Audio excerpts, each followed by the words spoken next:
News, सच जरूरी। नमस्कार दर्शकों, मैं शिबा शेख और आप देख रहे हैं MNS न्यूज। ब्रेक के बाद एक बार फिर स्वागत है आपका प्राइम टाइम में। आइए एक नजर डालते हैं हेडलाइंस की ओर। आज की स्थिति आपातकाल से बेहतर, बोले प्रमोद तिवारी। नवसारी में भारी बारिश से जल जीवन प्रभावित। दिल्ली की मुख्यमंत्री रेखा गुप्ता की नशा मुक्ति की अपील।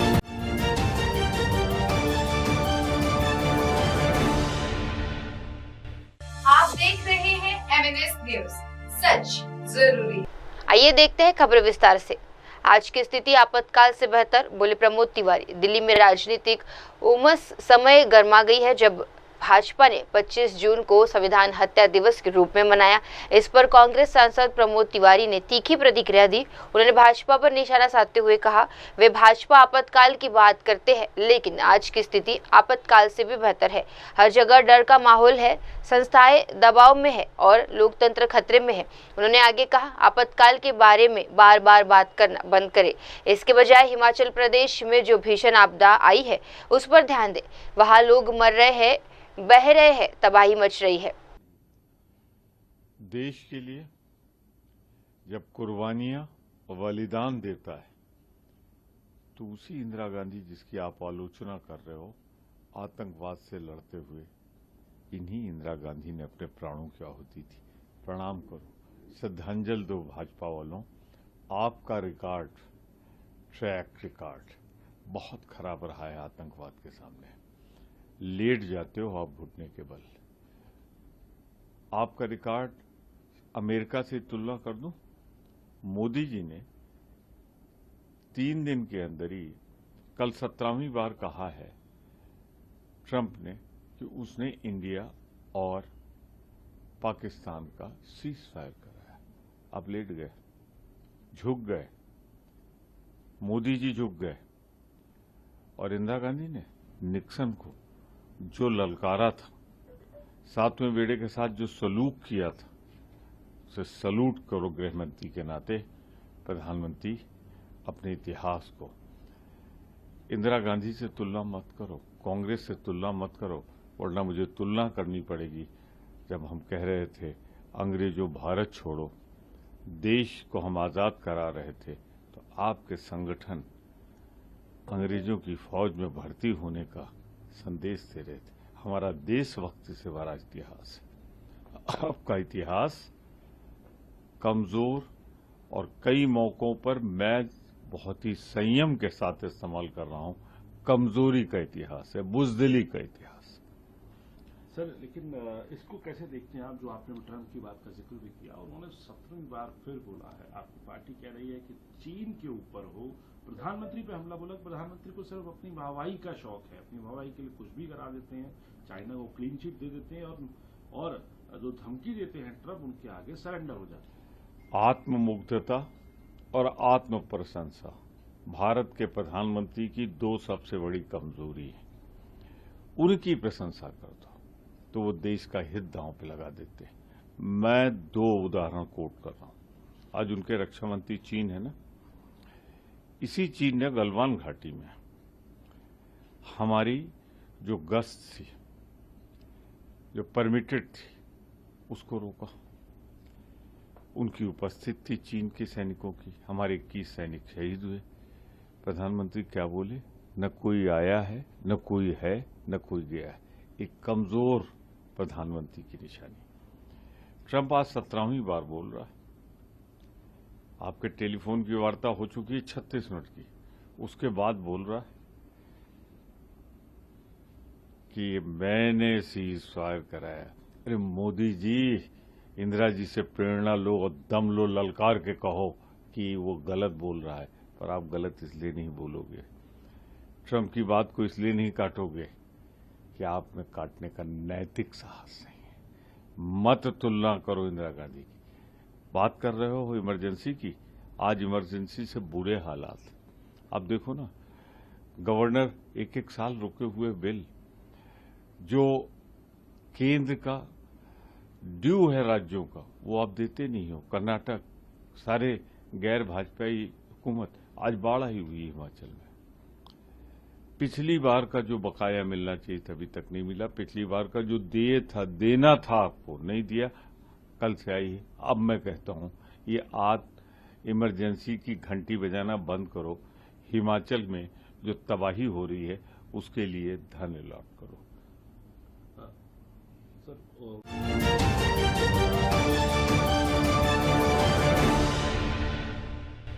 आप देख रहे हैं MNS न्यूज, सच जरूरी। आइए बढ़ते हैं अगली खबर की ओर।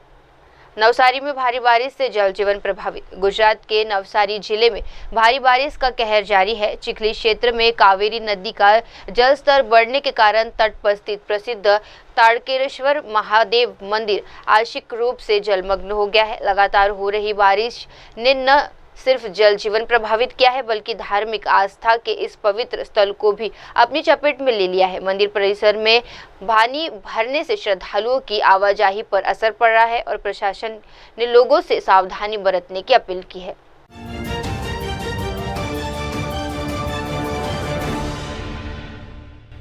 आप देख रहे हैं MNS न्यूज, सच जरूरी। आइए बढ़ते हैं अगली खबर की ओर। दिल्ली की मुख्यमंत्री रेखा गुप्ता की नशा मुक्ति की अपील।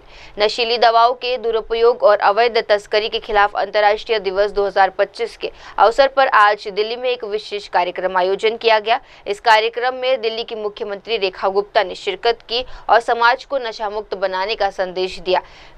मुख्यमंत्री रेखा गुप्ता ने अपने संबोधन में कहा कि नशा केवल एक व्यक्ति नहीं बल्कि पूरे परिवार और समाज को प्रभावित करता है। हमें मिलकर इस बुराई के खिलाफ लड़ना होगा, युवाओं जागरूकता करना होगा, प्राथमिक जिम्मेदारी निभानी होगी।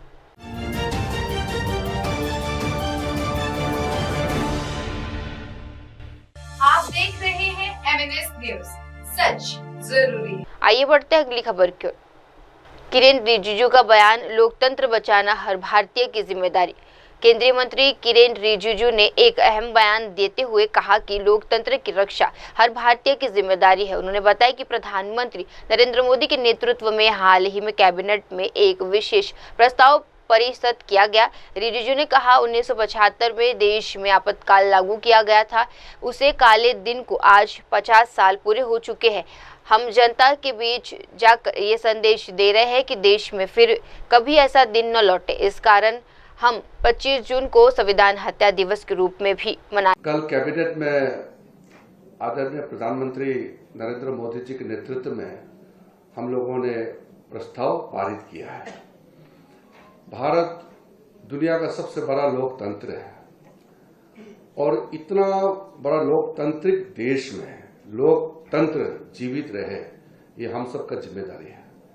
और मैं आज जब आपसे मुखातिब हो रहा हूं तो इसको किसी एक पार्टी से जोड़ के ना देखें। लोकतंत्र को बचाना हर एक भारतीय का जिम्मेदारी है।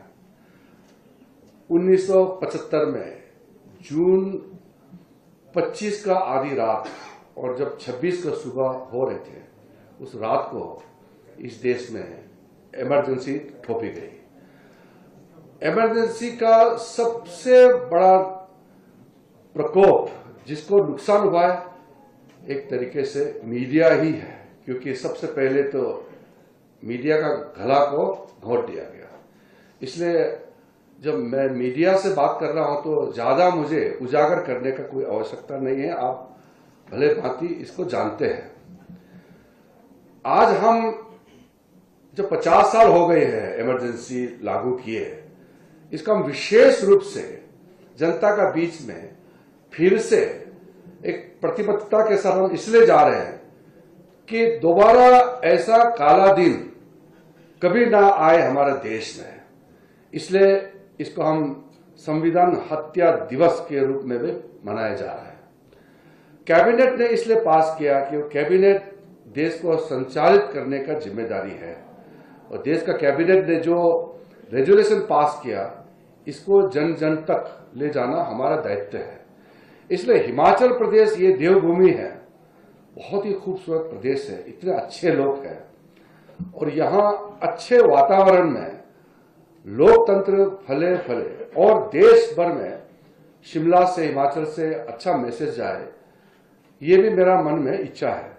इसलिए शिमला एक जमाने में अंग्रेजों के जमाने में हमारे देश का इन्होंने समर कैपिटल बनाया था तो मैं पिछली बार जब यहाँ आए थे तो मैंने देखा कि कौन से कमरे में वो वाइस रॉय गवर्नर जनरल बैठ करके वो खिड़की से पूरा हिंदुस्तान को देखता था और संचालित करते थे, वो मैंने देखा है। इसलिए शिमला में आपसे मिलकर के ये बात बताना अत्यंत महत्वपूर्ण है।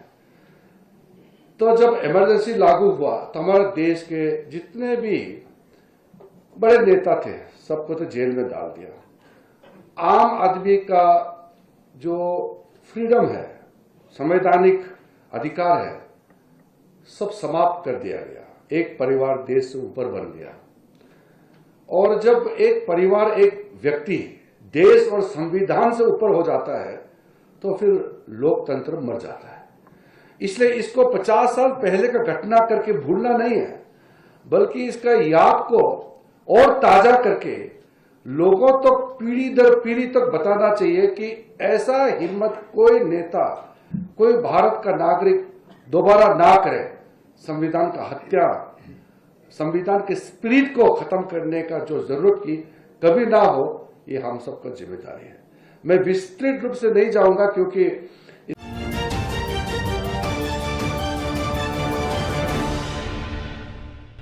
आप देख रहे हैं MNS न्यूज, सच जरूरी। बढ़ते हैं अगली खबर की ओर। IIT जोधपुर में दीक्षांत समारोह में मुख्यमंत्री भजनलाल शर्मा। राजस्थान के मुख्यमंत्री भजनलाल शर्मा आज जोधपुर स्थित प्रतिष्ठित IIT जोधपुर के दीक्षांत समारोह में शामिल हुए। इस अवसर पर उन्होंने छात्राओं को शुभकामनाएं दी और देश के विकास में तकनीकी शिक्षा के महत्व को रेखांकित किया। मुख्यमंत्री ने कहा, IIT जैसे संस्थान देश की तकनीकी रीढ़ है। यहाँ से निकले छात्र सिर्फ नौकरी पाने वाले नहीं बल्कि रोजगार देने वाले भी बनने चाहिए। मधुर भाषिणी सुखदां वरदां मातरं वन्दे मातरं वन्दे मातरं वन्दे मातरं। माननीय अतिथिगण, संकाय सदस्य, कर्मचारीगण और प्रिय स्नातकों, कृपया अपना स्थान ग्रहण करें। मैं चेयरमैन सेनेट से अनुरोध करती हूं कि वे चेयरमैन बोर्ड ऑफ गवर्नर्स को भारतीय प्रौद्योगिकी संस्थान जोधपुर के 11वें दीक्षांत समारोह की उद्घोषणा करने हेतु आमंत्रित करें। मैं चेयरमैन बोर्ड ऑफ गवर्नर्स को भारतीय प्रौद्योगिकी संस्थान जोधपुर के 11वें दीक्षांत समारोह की उद्घोषणा करने हेतु आमंत्रित करता हूं।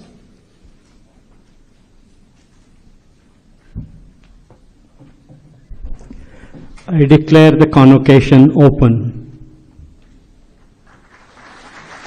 अब मैं निदेशक महोदय से विनम्र अनुरोध करती हूं कि वे स्वागत भाषण के साथ संस्थान की वार्षिक रिपोर्ट प्रस्तुत करें।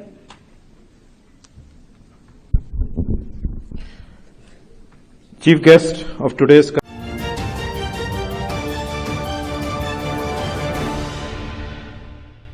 आप देख रहे हैं MNS न्यूज, सच जरूरी। आइए बढ़ते अगली खबर की ओर। राजा का बीजेपी पर हमला शासन आपातकाल से भी बदतर।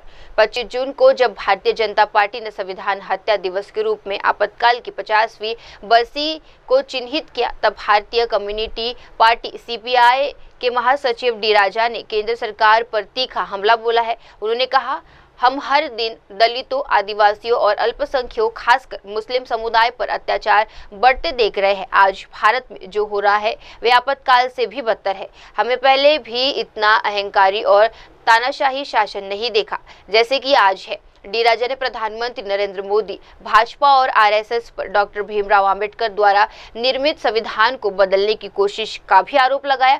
उन्होंने देशवासियों से संविधान की रक्षा के लिए संपर्क रहने की अपील की। Mr. Amit Shah is known for making such statements which have no correspondence to the current reality. What is happening today in India under Mr. Modi's regime?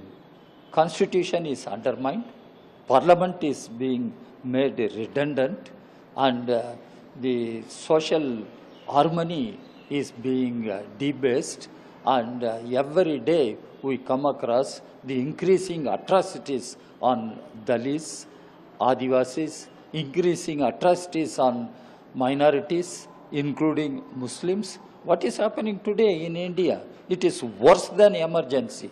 And never before we came across such a disastrous, atrocious, arrogant, authoritarian rule which we witness today.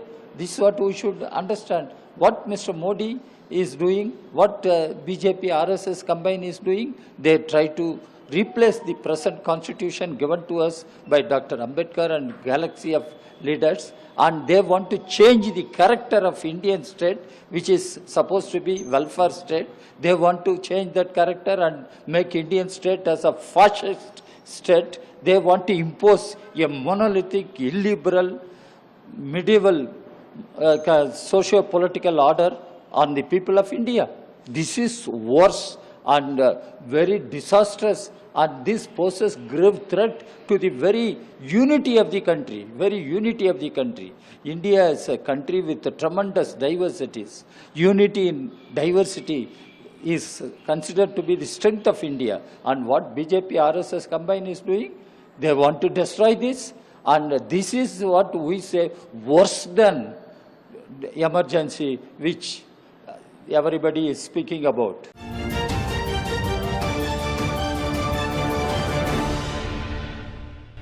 आप देख रहे हैं MNS news, सच जरूरी। आइए बढ़ते हैं अगली खबर की ओर। मुंबई के वर्ली कोस्टल रोड पर समुद्री लहरों का नजारा। मुंबई के वर्ली इलाके में स्थित कोस्टल रोड पर आज एक रोमांचक और दृश्यमय अनुभव देखने को मिला। समुद्र की ऊंची ऊंची लहरें तेज गति से किनारे पर टकराती रही और उस लहरों को प्रभाव कोस्टल रोड तक साफ दिखाई दिया। इस मॉनसून मौसम में अरब सागर की उफतनी लहरें अक्सर वर्ली के इस हिस्सों में दीवार से टकराती है, जिससे राहगीरों को एक अनोखा अनुभव मिलता है। कहीं स्थानीय लोग और पर्यटकों के लिए इस दृश्य को कैमरे में कैद भी किया है।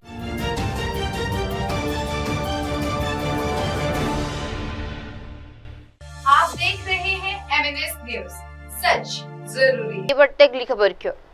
नेहरू गांधी परिवार ने देश के लिए दिया बलिदान, बोले संजय राउत। शिवसेना यूबीटी नेता संजय राउत ने एक बार फिर भारतीय जनता पार्टी पर तीखा हमला बोला है। अपने बयान में उन्होंने भाजपा द्वारा कांग्रेस पर लगाए जा रहे वंशवाद के आरोप को पलटते हुए कहा, नेहरू गांधी परिवार ने देश के लिए अपना सब कुछ कुर्बान कर दिया। देश की आज़ादी से लेकर लोकतंत्र की रक्षा तक इस परिवार ने अपने बलिदान दिए हैं। उन्होंने कहा, भाजपा जिन पर वंशवाद का आरोप लगाती है, खुद उनके अंदर वंशवादी नेता भरे पड़े हैं। अमित शाह कह रहे हैं शाही तोड़ी है 2014 मोदी जो है बनाने शाही तोड़ के आएगी इमरजेंसी। क्या जय शाह उनका बेटा नहीं है क्या? जय शाह उनका बेटा नहीं है। ज्योतिरादित्य शिंदे माधवराव शिंदे के बेटे नहीं है। चिराग पासवान जो है वो रामविलास पासवान का बेटा नहीं है। आप मुझे बताइए। मैं ऐसे बहुत से नाम महाराष्ट्र में भी ले सकता हूँ। कौन क्या है और किसकी घरानेशाही है। आप क्या बोलना चाहते हो? आप किसकी तरफ उंगली दिखाते हो? मुझे बताइए कौन सी घरानेशाही है। पंडित नेहरू है, इससे पहले मोतीलाल नेहरू, इंदिरा गांधी, ये जो घराना है उसने जो त्याग किया है देश के लिए, अपना घर बार बेच दिया देश के स्वतंत्रता संग्राम के लिए, वो आप लोग व्यापारी लोग कभी नहीं कर सकते भाई। महात्मा गांधी की कोई घरानेशाही नहीं थी ना। अब मुझे बताइए किसकी घरानेशाही? आज सबसे ज्यादा ये घराना किराना होगा वो भारतीय जनता पार्टी में। और पार्टी के जो घराने हैं ना बड़े बड़े, वो आप अपने पार्टी में ले। अशोक चव्हाण की घरानेशाही नहीं है क्या? जो आपको अब वो प्यारे अजित पवार की घरानेशाही नहीं है क्या? शरद पवार का ही घराना है ना, वो आपने लिया है। राजनीति में सिर्फ पैसा और सत्ता होने से कुछ नहीं होता। थोड़ा इतिहास भी समझ लेना चाहिए।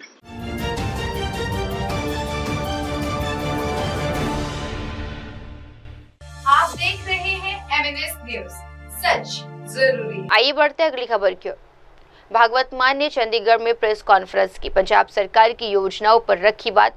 पंजाब के मुख्यमंत्री भगवंत मान ने आज चंडीगढ़ में एक अहम प्रेस कॉन्फ्रेंस को संबोधित किया।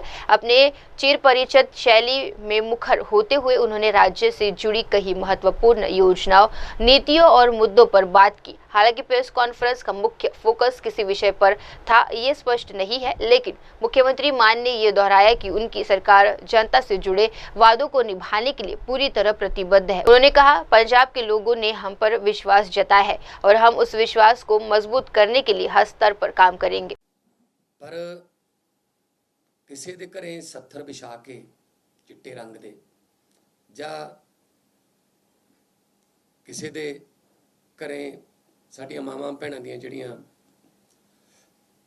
चुन्नियां ने उन्हां दे रंग चिट्टे करन वाले आप 3-3 मंजिलियां 4-4 मंजिलियां कोठियां जां वड्डियां वड्डियां प्रॉपर्टियां बना के दीपमाला करके ते महफिलां लाउण, लोकां दियां मौतां ते महफिलां लाउण, ये हो नहीं सकता, बर्दाश्त नहीं हो सकता। सो आम आदमी पार्टी का एक गारंटी के रूप में असीं कहा होया सी। टाइम थोड़ा जिहा लग गया क्योंकि प्लैनिंग बनाउण नूं टाइम लग जाता कि किवें सप्लाई लाइन तो तोड़ देंगे, कोई गल नहीं, ईजी है, पर सप्लाई लाइन तोड़न तो बाद जिहड़े विदड्रॉल सिम्पटम्स वाले जिहड़े एडिक्टेड ने उन्हां नूं कित्थे लैके जावांगे। फिर असी रीहैब सेंटर अपडेट किए, फिर सानू पता लग्या कि विच कुछ पुलिस दे भी जिहड़े मुलाजम ने वो रले हुए ने, वो दस दिंदे ने, जिहड़े छोटे लैवल के मुलाजम ने वो दस दिंदे ने कि अज इत्थे छापा पऊगा, उन्होंने दस दिंदे हैं, तो उहदे नाल भी कई जिहड़े ऑपरेशन साडे जां छापे जिहड़े ने फेल होए। सो उन्हां दियां बहुत वड्डे लैवल ते ट्रांसफर कीतियां, फिर लोगों ते सहयोग मंगया तां करके फिर थोड़ा टाइम लग गया। तो हुण इस वक्त यह जिहड़ी मुहिम है ये पूरे जोरां ते हुण सानू लोगों के फोन भी आउंदे है, फीडबैक भी आउंदी है कि बहुत ज़्यादा फर्क पै गया जी। हुण पहलां वाला काम नहीं रहा कि मोटरसाइकिलों ते घूमते है, गलियां च घूमते आ वारागर्द, जिहड़े नशा बेचण वाले, धीआं भैणां दा बाहर निकलना औखा होया पिया है, जां किते भी अवेलेबिलिटी है, किते भी किसी किक्कर थल्ले किसी पिपड़ थल्ले बैठे ने। सो वो जिहड़ा समझ लो इन्हां दा कार्टल सी वो टुट गया।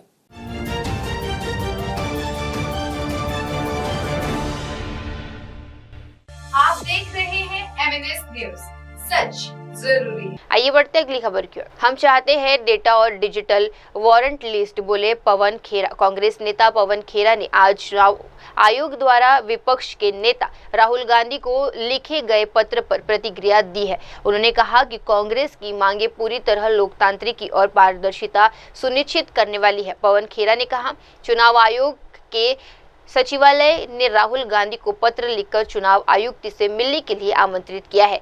हम जो मांग कर रहे हैं वे कोई असामान्य या सुनिश्चित बात नहीं है। हम सब एक पारदर्शी जवाबदेही प्रणाली चाहते हैं जिसमें हम मिले डेटा जवाब और एक डिजिटल मशीन पठनीय मतदाता सूची तैयार करें। Secretary in the Election Commission had written to the leader of opposition, Mr. Rahul Gandhi, asking him to meet the Election Commission. Well, we have no problem in meeting the Election Commission, but we are not going there to have a cup of tea with them or to listen to some boring shero shairi. We need data, we need answers. We need a digital machine readable voters list.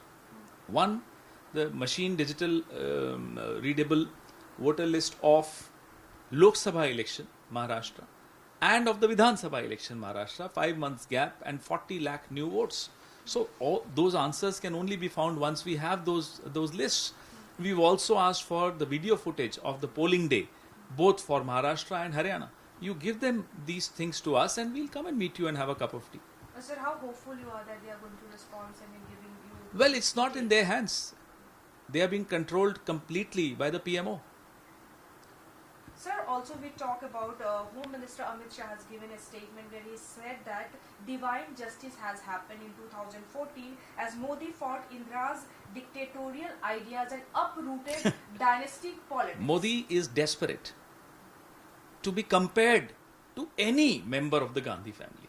Unfortunately, nobody will compare him because he doesn't have the qualities. He doesn't have the courage. He doesn't have the conviction. He doesn't have the patriotism. He doesn't have that kind of ideological commitment to the constitution which the Gandhi family has, which the Congress party has shown.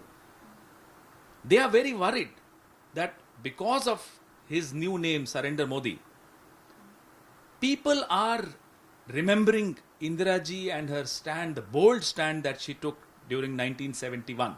They want people to forget 1971 and they want people to only remember 1975. That's not happening. Because Indira ji also had the courage to withdraw the emergency, also had the courage to apologize for the emergency and also came back to power within 2.5 years. Pawan sir, as you also tweeted yesterday, again Donald Trump has said, and he said that he was the one who did the ceasefire and mediation. Well, this is the 17 or 18 times that Donald Trump has, in fact, again he repeated about the trade, the threat to stop trade. Mr. Modi is quiet. Why is he silent? Surrender Modi is a name given to him because of this silence. Surrender Modi is a name given to him by the country because of the clean chit that he gave to China. And that has emboldened not just China, that has emboldened a lot of other small countries that they can get away with anything against India. Now that's not happening. We have a brave army, we have a united politics when it comes to any threat to the country, but we have a weak coward as a...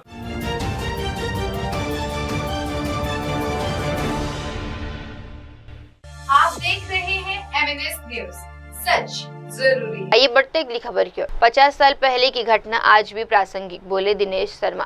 Bhajpa सांसद दिनेश शर्मा ने कांग्रेस पर कड़ा हमला बोलते हुए कहा कि भारतीय संवैधानिक व्यवस्था को नष्ट करने वाले क्रूरों को कोई भूल नहीं सकता। उन्होंने याद दिलाई कि 50 साल पहले आपातकाल के दौरान कई लोगों को बेघर किया गया, कहीं जबरन नसबंदी की गई और पत्रकार, शिक्षक और आम लोगों को जेल में डाल दिया गया। दिनेश शर्मा ने कहा, यह दानाशाही रवैया आज भी कांग्रेस में दिखाई देता है। वे आलोचना स्वीकार नहीं करते। कर्नाटक में किसी एक ट्वीट किया और उनके खिलाफ एफआईआर दर्ज कर दी गई। वे यही तानाशाही वाले लोग हैं जिनकी हरकतें जनता के सामने आनी चाहिए। जैसे हम लोग घृणा की दृष्टि से देखते हैं, वैसे भारत में जो संवैधानिक व्यवस्था को जब कोई ध्वस्त करता है तो व्यक्ति भूल नहीं सकता है कितने लोगों को घर से बेघर कर दिया गया था। 80 साल के लोगों को नसबंदी।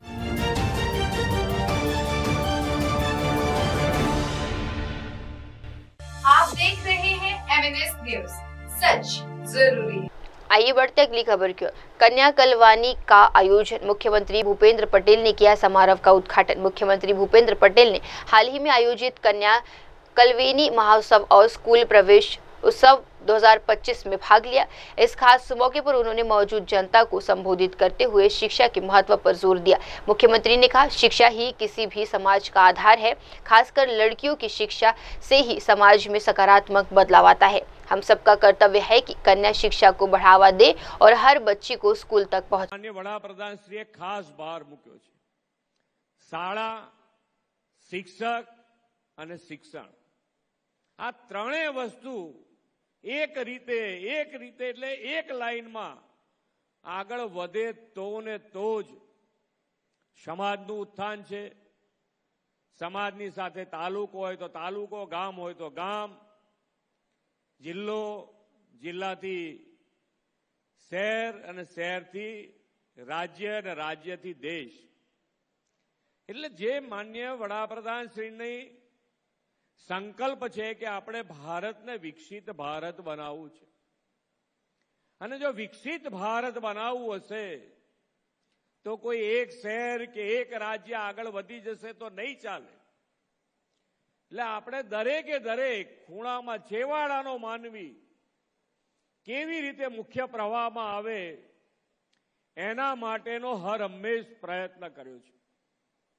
આજે તમે બધા અહીંયા આગળ જોઈ શકતા હતા કે અહીંયા આગળ 5-5 જણને શાળા પ્રવેશોત્સવ માટે અહીંયા આગળ બોલાવ્યા. તો આંગણવાડી હોય, બાલવાટિકા હોય, ધોરણ 9માં પ્રવેશ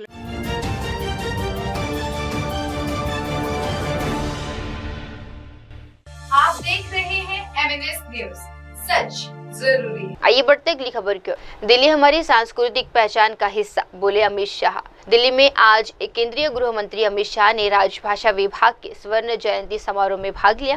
इस खास मौके पर उन्होंने राजभाषा हिंदी के प्रचार प्रसार और उसके महत्व पर जोर दिया। अमित शाह ने बोला, राजभाषा हिंदी हमारी सांस्कृतिक इतिहास और पहचान का अहम हिस्सा है। हमें इस मजबूती और सभी सरकारी कार्यों में इसका अधिकतम उपाय सुनिश्चित करने की जरूरत है। मेधाविनं कुरु स्वाहा जामेधान् देवगणाः पितरश्चोपासते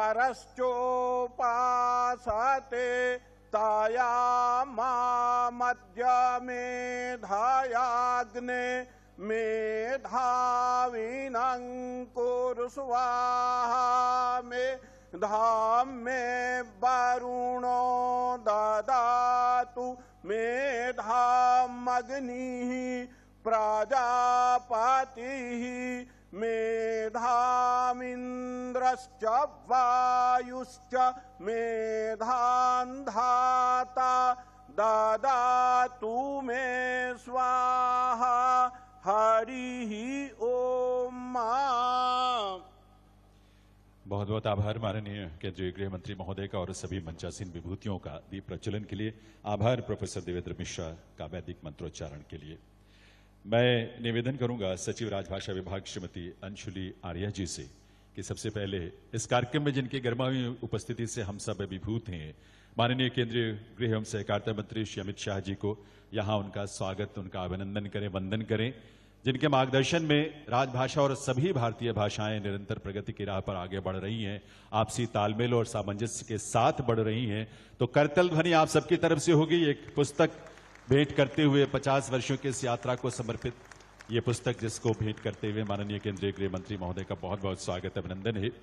मैं निवेदन करूंगा डॉक्टर मीनाक्षी जोली जी, संयुक्त सचिव राजभाषा, मुख्यमंत्री दिल्ली श्रीमती रेखा गुप्ता जी की गरिमामयी उपस्थिति है आज के इस कार्यक्रम में, उन्हें भी ये पुस्तक भेंट कर उनका भी स्वागत आप सबके करतल ध्वनि के साथ दिव्य सज्जनों। श्रीमती राधा कत्याल नारंग, निदेशक राजभाषा विभाग, उन्हें आमंत्रित करता हूं। श्री बंडी संजय कुमार जी, केंद्रीय गृह राज्य मंत्री, जिनकी गरिमामयी उपस्थिति है इस कार्यक्रम में, उन्हें भी यह पुस्तक भेंट करके उनका भी इस अवसर पर स्वागत, अभिनंदन है।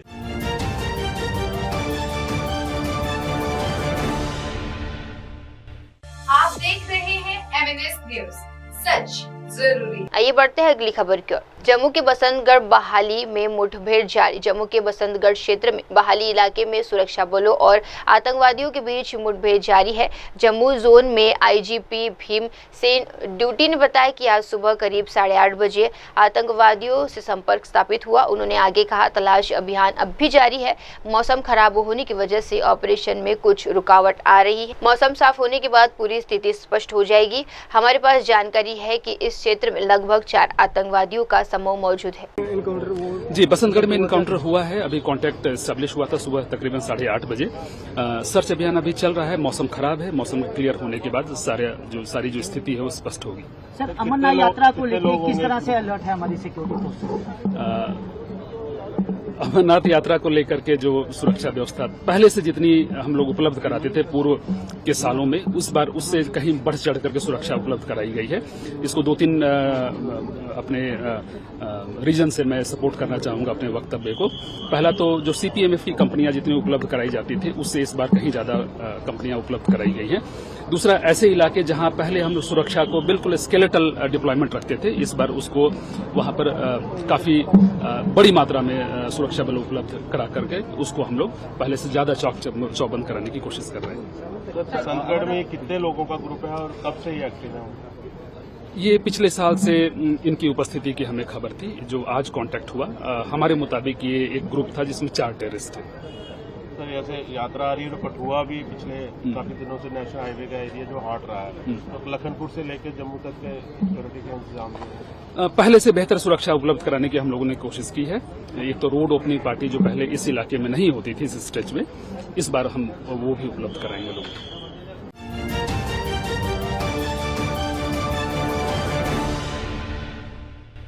आप देख रहे हैं MNS न्यूज, सच जरूरी। आइए बढ़ते अगली खबर की। नवसारी के अमरधरा गांव में स्कूल में बारिश का पानी घुसा।